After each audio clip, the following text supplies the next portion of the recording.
시사톡톡.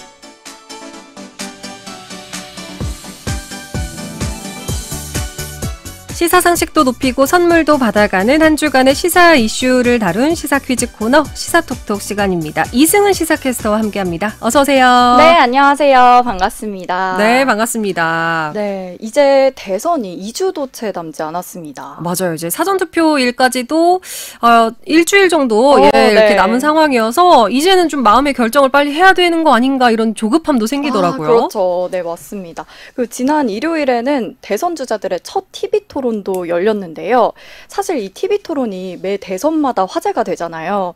그래서 오늘 시사톡톡에서는 이번 대선 후보들의 첫 TV 토론에서 어떤 이야기들 오갔는지, 또 후보들 간에 어떤 공방이 이어지고 있는지 퀴즈와 함께 짚어보겠습니다. 네, 지금 보이는 라디오 함께하고 있습니다. 유튜브에서 변정현의 시사메이트 검색하셔서 들어오시면요. 지금 실시간으로 또 진행하고 있는 모습도 함께 보실 수가 있고요. 여기 채팅창으로도 정답 남겨주시면 저희가 추첨해서 선물도 챙겨드리겠습니다. 자, 그러면 오늘 퀴즈부터 함께 만나볼까요? 네. 각종 선거 때가 되면 표를 얻기 위한 정치권의 공약이 넘쳐납니다. 퍼주기식 선심성 공약도 적지 않은데요. 그럴 때 나오는 단어가 바로 이것입니다. 대중의 인기를 쫓아 선심성 정책을 내세우는 일을 가리키는 이것은 무엇일까요? 1번 포퓰리즘, 2번 캐즘. 네. 자, 이것은요, 대중의 바람을 대변하려는 정치 사상이나 활동을 말하는데요. 이번 대선 토론에서도 이런 지적들이 계속 나왔습니다. 개혁신당 이준석 후보가 더불어민주당 이재명 후보의 경제 정책을 이것이라고 지적한 바가 있습니다. 자, 이것은 무엇일까요? 1번 포퓰리즘, 2번 캐즘 중에 오늘의 정답 있고요. 정답 알겠다 하시면요. 샵 1133번으로 문자 보내주시면 되겠습니다. 단문 50원, 장문 100원의 정보 이용료 함께 듭니다. 샵 1133번으로 보내주실 때 다양한 의견도 남겨주시면 저희가 추첨해서 선물도 보내드리겠습니다. 자, 이제 본격적으로 이야기를 나눠볼 텐데 이번 대선 토론 경제 분야였습니다. 전반적으로 어떤 평가가 나왔나요? 이번 토론에는 일단 더불어민주당 이재명 후보, 국민의힘 김문수 후보, 개혁신당 이준석 후보, 민주노동당 권영국 후보가 참여했습니다. 전체적으로 정책보다는 공방과 신경전이 더 눈에 띄었다는 평가가 많았습니다. 이제 승은 시사캐스터도 좀 봤을 것 같은데 네. 어떤 장면들이 눈에 띄었나요? 일단 이재명 후보는 줄곧 좀 방어적인 태도를 보였고요. 좀 네. 논란을 만들지 않으려는 그런 태도를 보였고요. 김문수, 이준석 후보는 이재명 후보를 공격하는 모습이었습니다. 특히 이재명 후보의 과거 발언이나 외교 정책을 두고 날카로운 지적들이 이어졌는데요. 그럴 때마다 이 후보는 왜곡한다, 너무 극단적이다 이렇게 맞섰습니다. 가장 좀 존재감이 없을 것이다 이렇게 예상이 됐던 권영국 후보가 의외의 좀 신스틸러 역할을 했다 이런 평가가 나오기도 했어요. 맞습니다. 권 후보는 차별금지법, 중대재해처벌법, 노란봉투법 등 노동 이슈에 집중을 했는데요.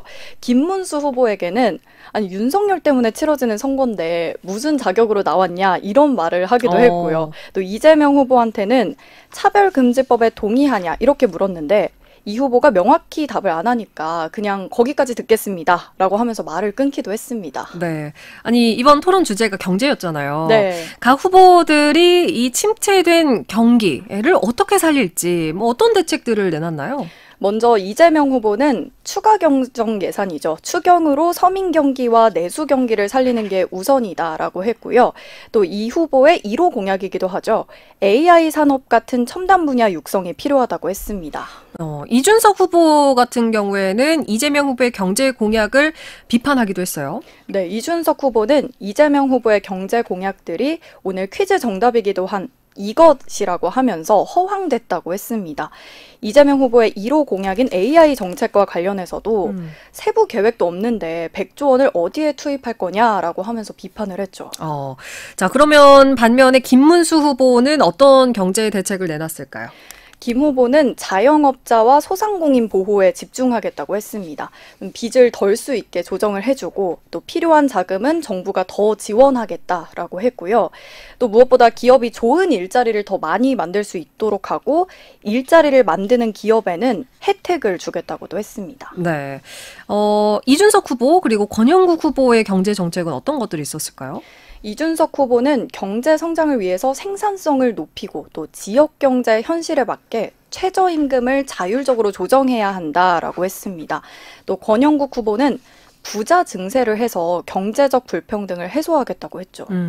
이런 정책들뿐만 아니라 사실 이번 토론에서는 공방이 계속 이어졌습니다. 네. 특히 이재명 후보의 이른바 호텔 경제론, 네. 이 호텔 경제론을 두고 이준석 후보가 크게 비판을 했는데 어떻게 보셨습니까? 일단 이재명 후보가 유세에서 이런 말을 했습니다. 다시 좀 말을 해드리자면 한 여행객이 호텔에 10만 원의 예약금을 내면 호텔 주인은 이 돈으로 가구점 외상값을 갚고 또 가구점 주인은 치킨집에서 치킨을 사 먹는다. 또 치킨집 주인은 이 돈으로 문방구에서 물품을 사고 또 문방구 주인은 호텔에 빚을 갚는다. 이후에 여행객이 예약을 취소하고 10만 원을 환불을 받으면 동네에 들어온 돈은 사실상 아무것도 없잖아요.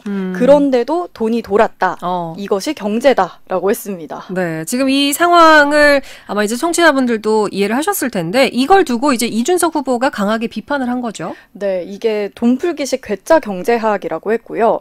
이 돈이 사라지지 않고 계속 소비되는 이 발상이 말이 되냐, 무한 동력이냐는 등의 비판을 했습니다. 네, 이재명 후보는 이제 비판을 하니까 뭐 돈을 풀었을 때 돈이 어떤 식으로 사회에서 순환이 되는지를 보여주기 네. 위한 어떤 극단적인 비유였다. 이렇게 해명을 했죠. 맞습니다. 사실 이재명 후보가 지역화폐를 강화하겠다 이런 공약을 내세웠잖아요. 이렇게 약간의 정부 재정을 투입해서 지역화폐를 발행하고 또 돈을 풀면 돈이 자연스럽게 돌면서 경제를 살릴 수 있다는 걸 강조를 한 거죠. 이게 이제 전문가들 평가도 갈릴 것 같은데 어떻습니까? 네, 의견이 좀 갈리는데요. 경제 흐름을 단순하게 좀 쉽게 설명했다라고 평가하기도 하고요. 또 현실은 훨씬 복잡한데 지나치게 단순한 비유다라고 하면서 한계가 있다고 지적하기도 합니다. 실제로 뭐 이제 그 코로나 때 뭐 돈이 네. 풀린다고 무조건 좋았던 게 아닌 게 뭐 재난지원금도 지급이 되고 이렇게 양적 완화로 돈이 많이 풀렸는데 네. 물가 상승률이 훨씬 높아졌다는 통계가 있다고요? 네, 맞습니다. 이렇게 지역화폐나 재난지원금처럼 단기적으로 소비를 늘리는 정책이 분명 효과가 있겠지만 장기적으로는 좀 수요가 많아지면서 물가가 오르거나 또 재정 부담이 커질 수 있다 이런 우려가 있죠. 이렇게 다양한 점들을 고려해서 좀 장기적인 정책으로 보다 세밀한 논의가 필요할 것 같습니다. 예. 자, 이쯤에서 오늘 시사톡톡 퀴즈를 한 번 더 내드리고 이야기 이어가 볼게요. 네, 이것은 대중의 요구를 전면에 내세우는 정치적 태도를 뜻합니다.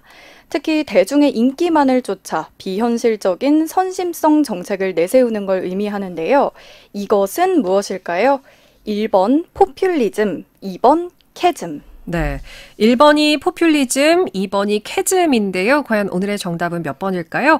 정답 들어보시고 아시는 분들은요. 단문 50원, 장문 100원의 정보 이용료 드는 샵 1133번, 우물정 1133번으로 문자 보내주시기 바랍니다. 의견과 함께 남겨주시면 저희가 많은 분들께 또 선물도 챙겨드리겠습니다. 그리고 이제 이재명 후보가 유세하면서 이야기했던 커피 원가 120원, 이 발언도 논란이 좀 됐습니다. 이 얘기는 어떤 내용일까요? 이 발언은 이재명 후보가 경기지사 시절에 계곡 불법 영업을 단속할 때 상인들을 설득하면서 했던 이야기입니다. 어떤 이야기였냐면 닭죽은 땀 흘려 1시간 동안 고아도 3만 원 남기기 힘든데 커피는 한 잔에 8,000원에서 10,000원을 받는다. 그런데 원가는 120원 정도더라. 이렇게 말을 한 거죠. 이 얘기가 이제 최근 유세에서 다시 나오면서 국민의힘 의원들과 자영업자 커뮤니티에서 꽤나 반발이 컸다고요? 네, 김용태 국민의힘 비상대책위원장은 커피 원가가 120원인데 너무 비싸게 판다는 이재명 후보의 발언 때문에 커피로 생계를 이어가는 수많은 자영업자들이 가슴을 쳤다라고 했고요. 뭐 자영업자를 악덕 사업자로 보는 거냐 등의 비판도 나왔습니다. 김문수 후보도 이번 토론에서 그러면 지금도 이 커피 원가가 120원이라고 생각하느냐 이렇게 물어봤어요. 아, 맞습니다. 이재명 후보는 그건 2019년 기준으로 말한 거다. 커피 원재료값만 말한 거고 그 안엔 인건비나 가게 운영비는 빠져 있다라고 해명을 했고요. 그리고 그 말의 취지가 좀 닭죽처럼 더 열악한 환경에서 장사하시는 분들한테 더 나은 조건을 만들어주자는 뜻이었다. 이걸 앞뒤 자르고 다 왜곡한 거다. 이렇게 반박을 했습니다. 그리고 이 발언을 둘러싸고 법적 대응이 또 시작이 됐다고요? 네, 민주당은 커피를 너무 비싸게 판다는 말을 한 사실이 없다라고 하면서 김용태 위원장을 허위사실 공표 혐의로 고발을 했고요. 국민의힘은 오히려 민주당을 무고와 허위사실 유포로 맞고발했습니다. 자, 이런저런 공방들이 나옵니다. 개헌 논의도 뜨거운 이슈로 떠올랐지요. 네, 이재명 후보는 대통령 권한은 좀 줄이고 책임을 더 강화하자라고 하면서 4년 연임제를 제안했습니다. 단 이번에 뽑히는 대통령까지는 지금처럼 5년 단임제로 가고 그 다음 대통령부터 연임제를 적용하자는 입장입니다. 개헌과 관련한 김문수 후보의 정책은 어떻습니까? 김문수 후보는 대통령 4년 중임제를 중심으로 하는 개헌안을 발표했는데요. 또 2028년 4월 총선과 대선을 동시에 치를 수 있게 하자라고 하면서 다음 대통령 임기를 3년으로 줄이자고 했습니다. 이재명 후보는 4년 연임제, 김문수 후보는 4년 중임제. 연임제와 중임제 차이점도 한번 짚어볼게요. 일단 둘 다 한 번 대통령을 한 사람이 또 할 수 있다라는 점에서는 같은데요. 연임제는 한 번 대통령을 한 사람이 연달아서만 대통령직에 도전할 수 있는 겁니다. 연임제도 이미 적용이 된 나라도 있는데 러시아가 좀 대표적이죠? 네, 대통령제인 나라 중에는 러시아가 대표적인데요. 예를 들어서 푸틴 러시아 대통령은 푸틴, 그 다음 메드베데프, 다시 푸틴 순으로 대통령직에 올랐습니다. 네, 중임제는 이제 연속과는 좀 상관이 없을 것 같아요. 맞습니다. 중임제는 연속인지 여부랑 상관없이 대통령직에 언제든 다시 도전할 수 있는 건데요. 한번 쉬었다가도 다시 출마를 할 수 있는 거죠. 지금 미국이 대표적인데 트럼프, 바이든, 트럼프 순으로 대통령이 된 미국이 중임제의 대표적인 예시입니다. 예. 자, 차기 대통령 어떤 방향으로 개헌을 이끌지 지켜봐야 될 것 같고요. 마지막으로 이제 남은 TV 토론 일정도 한번 소개해 주시죠. 네, 오늘 23일에는 사회 분야를 주제로 2차 TV 토론이 진행되고요. 모레네요. 네, 27일에는 정치를 주제로 3차 TV 토론이 열릴 예정입니다. 예, 이제 남은 토론도 굉장히 좀 치열할 것 같은데 네. 후보들의 입장과 말들 어떤 것들이 있는지 꼼꼼하게 살펴보시고요. 소중한 한 표에 또 반영하시길 바랍니다. 자, 오늘 퀴즈 정답은 몇 번일까요? 네, 오늘의 정답은 1번 포퓰리즘입니다. 예. 오늘 포퓰리즘으로 문자 보내주셨는데요. 하나하나 철저하게 검증이 필요합니다. 공약 미이행도 허위 공약으로 처벌해야 될 것 같아요. 8698번님. 공약도 꼼꼼하게 보고 제대로 된 후보에게 소중한 한 표를 행사하겠습니다. 라고 4784번님도 문자 주셨고요. 국민을 우선으로 하는 대통령이 됐으면 합니다. 라고 0232번님도 문자 주셨습니다. 저희가 오늘은요. 정답 맞춰주신 분 중에서 3169번님께 선물 남겨드리겠습니다. 오늘 이승은 시사캐스터와 함께했습니다. 고맙습니다. 네, 고맙습니다.